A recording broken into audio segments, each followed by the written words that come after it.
Good afternoon and welcome back. I hope you've all had a great afternoon and had some great presentations. I'm excited to welcome on the stage now Adobe. So I'm going to hear from Malik, Kirsty and Katie, who will be talking about how they help women, how Adobe helps women in STEM careers. So without further ado, I will pass you on. Enjoy. Thank you. Thank you, Nisha. Hi, everyone. My name is Malak. I'm a university recruiter at Adobe. I'm very pleased to have Kirsty and Katie today to talk about their journey and their experience. And just before we dive into what we want to talk about, I will let you ladies introduce yourselves. Great. Thank you, Malak. Hi, everybody. I am Katie Fernandez. I work at Adobe, obviously, in the solution consulting area. Now, one common thing that people ask me is, what is solution consulting? I think it's one of those jobs that unless you know it exists, you kind of think like it's not actually a function. So solution consulting is essentially what we call technical pre-sales. So we are the team that is responsible for talking to our customers around implementing Adobe software, how it defines business objectives for that company, and having technical architecture discussions with them too. So I've been with Adobe for almost 4 years, and it's a real pleasure being here today to talk to you all. Great. And I'm Kirsty, so probably perfect to go next, because once the pre-sales have happened, I am part of the customer success team. So I'm the customer success best practice lead for EMEA. And really our role as a function is to work with our customers to really make sure that they are adopting all of the features and solutions that they've purchased and that they've gone through with the likes of solution consultants and the pre-sales team, and then really ensuring that they're getting value from them and really building a very strong partnership and relationship with Adobe to make sure that we continue to grow and work together. Amazing, thank you. So actually my first question for you two, I'm curious to know what made you go into tech in the first place. What happened what happened actually to have you here today? Maybe start with you, Kirsty, on this one. Yeah, so I, like I'm sure a few people on the call, wasn't quite sure what I wanted to do. So I wanted to make sure that I did that I got a very good degree. So I did a law degree with transferable skills. I then did a bit of self-reflection and realized that inherently I'm quite an inquisitive person and really enjoy speaking to people. So thought sales could be a good career path for me. And actually at the time, which is probably showing my age, but online news was starting to become quite well talked about, quite well adopted in market, and seemed like a very exciting space to be. So I then was really, really keen to jump into that technology and see the impact of how that went. That's kind of the official line. Secondary to that, I realized I did a law degree and probably didn't know a huge amount about business, and thought sales would really help me literally ask people what their business was every single day, which has helped me personally a lot. And the organization that I went to work for also had international offices, and I really wanted to go and live internationally. So spent some time in Australia with them. Best decision I've ever made. I love working in technology and would recommend it to everybody on the call.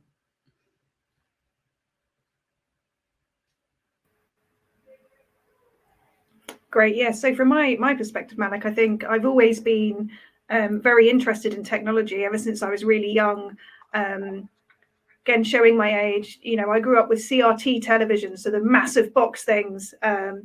And one day I decided to take that apart and have a look at how it worked, much to my dad's fury, should we say, after me doing that, because I couldn't put it back together and he had to buy a new television. So I think technically I've always been really interested in how things work, and really had a strong electronics affinity. Really loved just kind of playing around with electronics and things like that. So when I went to university, I did actually know what I wanted to do. I majored in the sciences. I went off and did an engineering degree. And whilst I was at university, it opened me up to technology in the film space. And it was about building amplifiers and building cameras and things like that. And I absolutely loved it. And through that course and, you know, utilizing my lecturers and talking to them, they introduced me to a new industry that was kind of up and coming called digital cinema. And essentially what they were doing is they were revolutionizing the cinema space, because it used to be 35mm film going around, you had projectionists. And what digital cinema was doing was just digitizing the whole thing. And I actually had a very, very long career in that. So I was in that industry for almost 10 years. Now, the problem with a very new industry is you get to the top of your game very, very quickly. And so after 10 years, I decided in a career change, and that's how I actually went into digital marketing. And since moving into digital marketing, I found my way into Adobe and specializing within technical pre-sales here. So I think I've had, you know, very different from Kirsty. I've always had a very strong affiliate towards technology and how it can change the world. That's so interesting. And I'm wondering, so when you started in whether it's sales or tech from the beginning, today we speak a lot about, you know, gender parity and diversity. Was it the same for you when you started working, or did you feel like you were kind of maybe not the only women, but one of a few women within or amongst a lot of other men? How was it in terms of gender parity? I would say there was none. You know, it was you were the sole woman. You know, I definitely was when I joined the company. I was in my department the sole woman in that department for about 8 years. I was on my own for about 8 years before I, you know, bumped into another female, should we say, in a similar role, but actually still was in another department. It actually wasn't until I came to Adobe almost 15 years into my career that I finally was in a department with other females. So it's always been incredibly male dominated, my path into technology. Mine is not a dissimilar story, Katie. So going into technology sales 15 years ago was heavily male dominated. I was the only female for a long time. That taught me a lot, to be honest, and was a really valuable lesson. But I can definitely see over my career the influence, and there's more females becoming present in technology and in STEM itself, which is, it's great to see, because you learn a huge amount from each other. But heavily male dominated is how I would describe technology sales to start off with those years ago. And so you're mentioning, Kirsty, that it taught you a lot and you've gained valuable lessons. What kind of lessons do you get, or can you share that, you know, working in such a male-dominated areas taught you? I think the first one is really to learn and adapt. So learn from others, but adapt it to your style. Naturally, obviously, everyone has a different style. But working with a lot of males, they have different colloquialisms, I suppose. So I couldn't call someone to get my contract back to hit my target and say, "All right, mate, how you doing?" That wouldn't sound quite right. But learning from what they're doing and just making sure that you're quite self-aware and know your own strengths, so that you can then adapt that into your style. So I think that would be the first one. The second one then is probably a bit more tactical, in that in all organizations that I have worked with, as there has been more field representation, particularly in sales and customer facing roles, females are often the top performers, which I don't feel would be a natural stereotype maybe for the industry, but that's been a huge learning, and has definitely been evident in every single company that I have worked for across my career. So I think they would be my two major learnings. Yeah, I think from my standpoint, what I'm really loving actually about seeing graduates coming into Adobe is that there really is a gender balance now.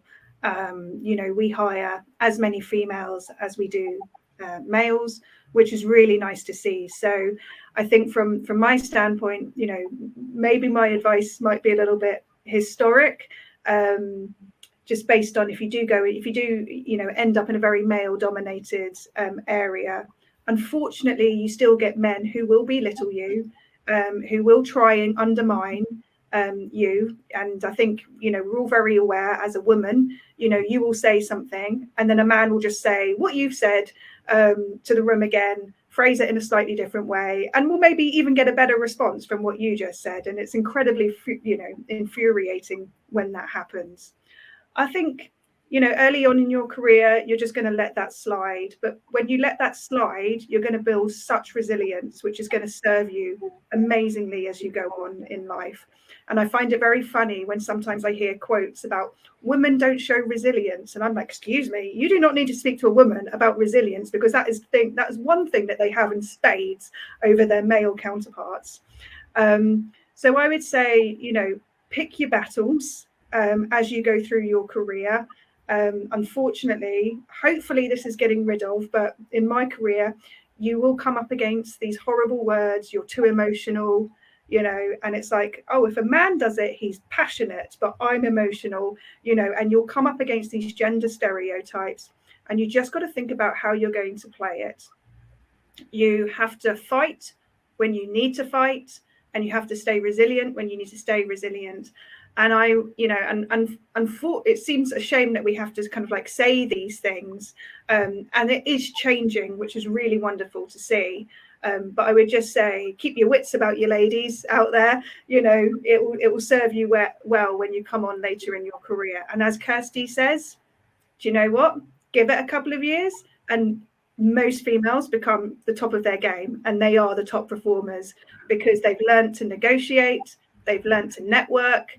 They've learned to lean upon their female counterparts. It's a very supportive area when you find, other ladies in your field. And that's what I would say is, find your allies and work hard. That's really, actually, I do.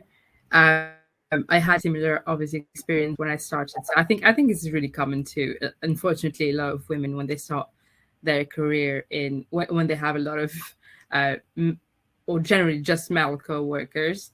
And just, Katie, you mentioned earlier that when you joined Adobe, you had a different experience because there were a lot more women in the team. I'm curious to see from your perspective, how do you feel a company such as Adobe supports women in general, or women within their teams and their careers? I think we're very fortunate as women in Adobe. I think, if you go through an interview process, ask a company about their value and their cultures. It's really key that you get that aligned and that you match what that company is doing. So when I landed in Adobe, I knew that hopefully they hadn't lied to me throughout the interview process. So I knew there was going to be a culture alignment when I landed here, because I made sure that was in place. And then, I was really pleasantly surprised seeing how many females there were in my team. Now, I'm in a very technical team, and there's 25% are females, which for a technical sales team is huge against industry standard. And as soon as I landed, the ladies took me out for lunch. It was really, really nice. But then I also think Adobe as a wider ecosystem, it has the Adobe and Women Network, which is incredible. And a lot of women input into that. And we run sessions around educating men on women's issues as well, how women perform in the workplace, the differences between the female mind and the male mind, and things like that, which is really wonderful. But for career growth as well, they're absolutely amazing. We have the Women Executive Shadowing Program, we have leadership circles. Adobe is investing heavily in making sure that women are moving up into leadership positions, which is really, really great. Unfortunately, there is still a gender bias towards male in leadership positions. But the first part of the problem is recognizing that there is a diversity issue, and Adobe are taking steps to address that. And that's, for me, that's really, really wonderful to see. And I personally have been through, their leadership circles programs and the investment that they're making in female leaders. Yeah, and I would echo your sentiments, Katie. I think with since working with Adobe, the Women at Adobe pillar, so in terms of just, I suppose, describing what that is, it's a dedicated group run by women at Adobe for everyone at Adobe, essentially. It's not only, I think, worth highlighting the Women at Adobe pillar. We have multiple different inclusive pillars across the organization that really strive to make sure that those groups feel supported, that we're all working together, that everyone is collaborating. And I think the career development focus is incredible that Adobe has, particularly for women, to make sure that we're not left behind or that we are being pushed forward. And there's definitely a few named programs such as the leadership circles, which really picks performing women to elevate them.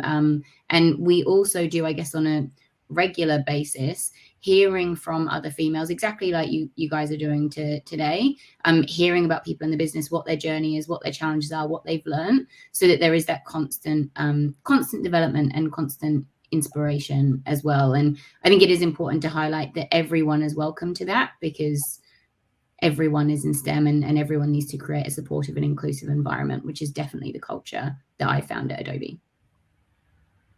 Yeah, I couldn't agree more. I've also sensed this equality mentality actually when I joined Adobe, and that's so refreshing when you come directly from another place where it's not so much the culture and into Adobe. It's so refreshing. And just one last question for me, because I see that we have a few questions in the Q&A part. If you could, basically, what tip or what tips could you or would you give a student who wants to start their career in tech? I know that you already gave a few while talking, but if it was just like one or two very important ones for you, what would they be? I think I would say, firstly, know yourself, because that's an important lesson for everybody. Know what you're good at and play to your strengths. I think technology is a really exciting area where you can definitely apply your strengths to anywhere within that. And then I suppose from a female perspective, I would just say yes to all opportunities is probably my key lesson. So I'll just talk to a quick anecdote. I was in an organization where I was definitely not experienced or senior enough to be asked to speak on a panel. And they were trying to promote women in the organization, and I was one of the only women in the organization, so got asked to talk. Now, that was nothing to do with my experience or statute in the company. It was because I was a woman.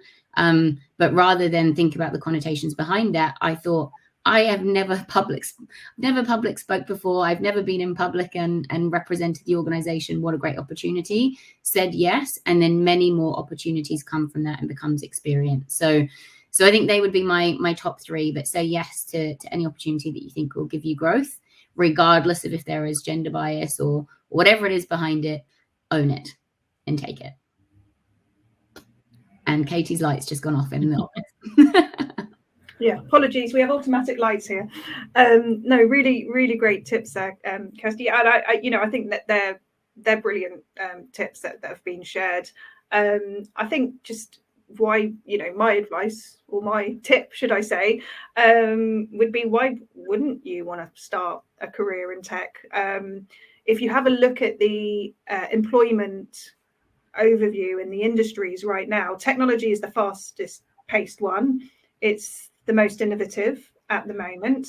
And I guess, when you actually look at technology, there's such a variety of technologies out there, whether it's manufacturing, whether it's services, whether it's software, like what we're in.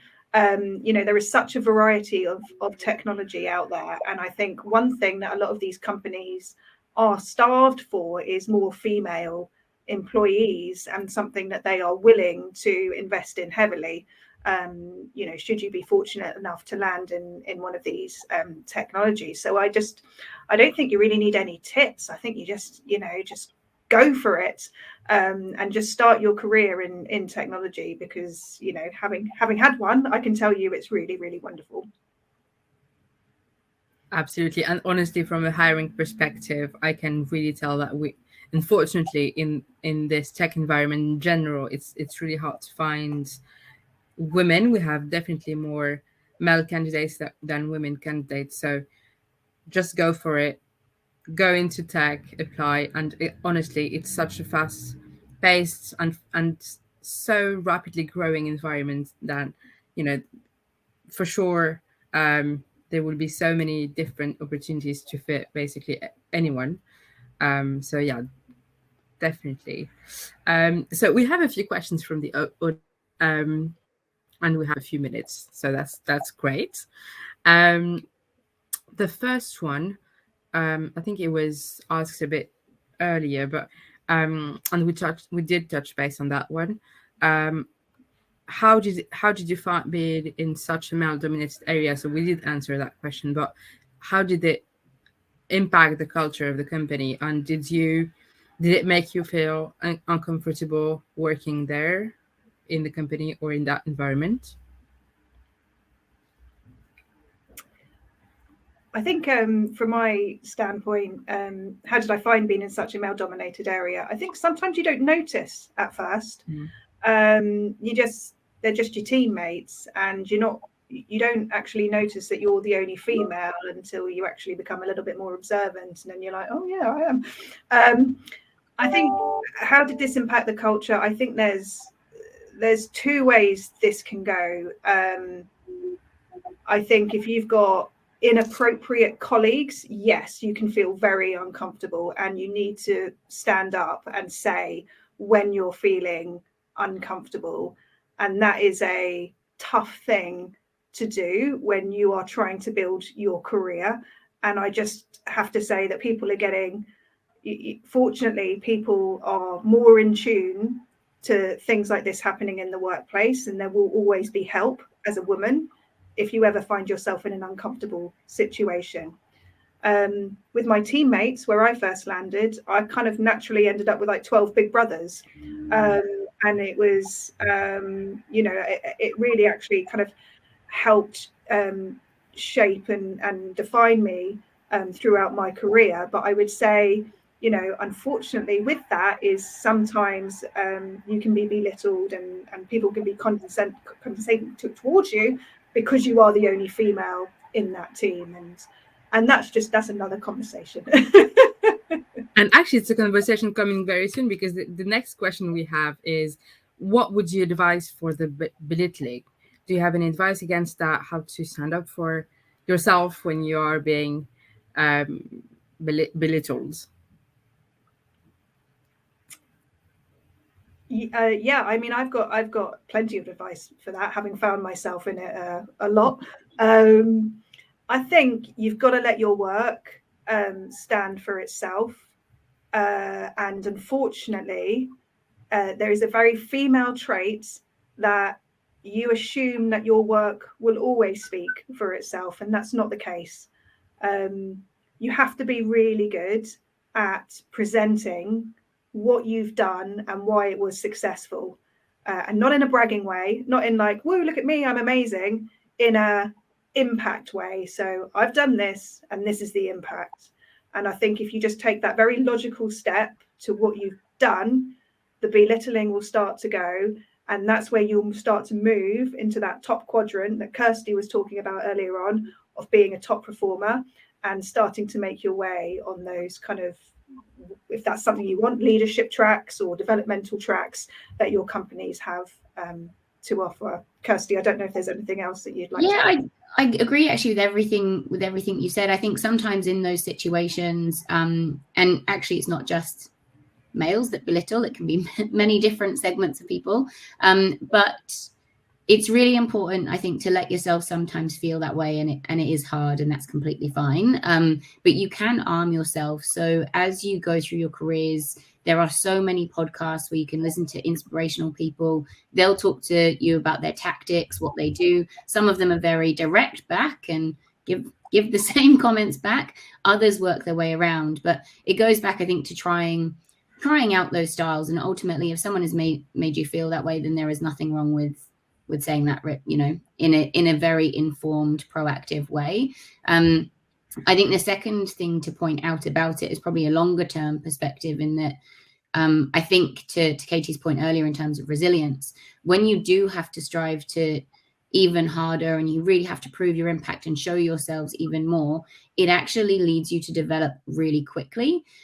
One of the best bits of advice that I have ever been given in my career is every single Friday, when you have done a great job at work and you're tired and you want to head off, write down 3 things that you have given to that university course, to your family holiday if you want to your career, and just say, these are the 3 things that I've done this week. Because the more that you arm yourself with confidence and you arm yourself with your own skill set and your strengths, the better you are at negotiations for pay, because that's obviously a well-documented topic that maybe females need more education in that area. So have a diary every Friday, 3 things that you have done to excel. And gradually, the more that people try to put you down or belittle you, you have the facts to back up that is actually not the case. And it's just around then arming yourself with how to communicate that back with people.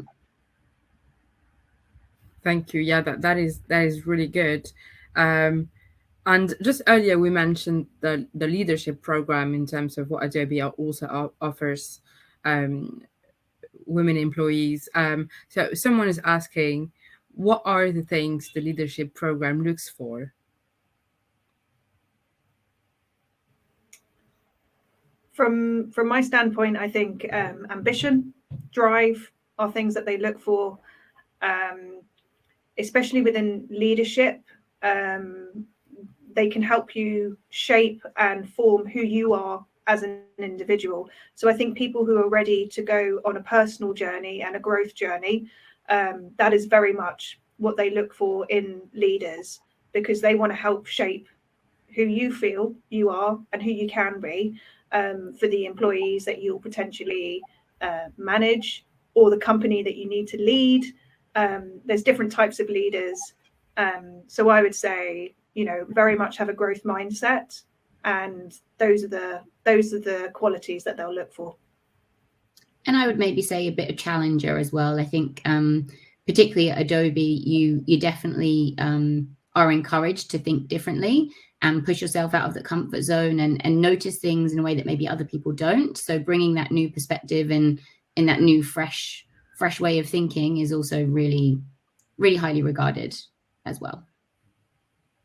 Absolutely. And so I have a personal question for both of you. Are there any female role models in Adobe who you want to emulate? Can you think of someone? I think it's a really interesting question. I think we have some wonderful females in leadership at Adobe. We're very lucky. Just one who springs to mind is our Chief HR Officer, Gloria Chen, is absolutely fantastic. And the empathy that she brings to that role is truly inspiring. You know, I think for someone to be in charge of HR and have a company sing her praises just shows how fantastic she is. And it's just things like looking after us during the pandemic. You know, they gave us Adobe Days Off, which was a day off just to reflect and rest during the pandemic. You know, they gave us money to help us kit out, you know, our studies at home. If you needed a desk or if you needed a chair, you know, they gave us some money to help us kind of convert working spaces during the pandemic. And that's all stemmed out, you know, down from Gloria. And I think, you know, she's really wonderful. But I would like to touch upon also, there is still a massive gap of female leadership in Adobe. And I personally feel inspired that, you know, I want to climb my way in Adobe to the top to become, you know, one of those women as well. Yeah, I was thinking of Gloria as well. I think she's definitely everything that you could wish for in a leader. She's excellent and incredible to work for, and hugely human and empathetic, and that's been invaluable during COVID. I probably have had quite a few female managers or teammates in Adobe. So I'd say whilst there might not be one person specifically, there are definitely enough people to learn from and enough people to aspire to learn your own skill set of maybe what's lacking. So there's lots of females that I work with where I can think you have that as an excellent skill, and it's definitely something I need to improve on. So it is, again, going back down to actually I probably have a role model for, you know, someone that knows something a lot more technical than I do. I'd have a role model in that team, and then a different team. So I think there's pockets of different role models all over. But yes, Katie, maybe you and I can buck the trend and become the next big leaders that other people want to be. Oh, definitely. Oh, well, I just want to say a huge thank you for that. It was very inspiring to hear about all your journeys. And Kirsty, I'm definitely going to take your Friday top tip of writing those 3 things down. So thank you. And it's just really encouraging to hear that, you know, Adobe are pushing, you know, females in these technical STEM roles forward. And yeah, really excited to see what happens going forward. So unfortunately, that's all we've got time for today. And up next, we have Sarah from PwC. So she'll be coming on stage at 10 to 4, and she'll be talking about her career journey. So if you do have any questions for Adobe, please head over to their stand now, and we will see you back at 10 to 4. So I just want to say another huge thank you, and have a great afternoon. Thank you so Thanks, much. everyone. Thank you. Bye.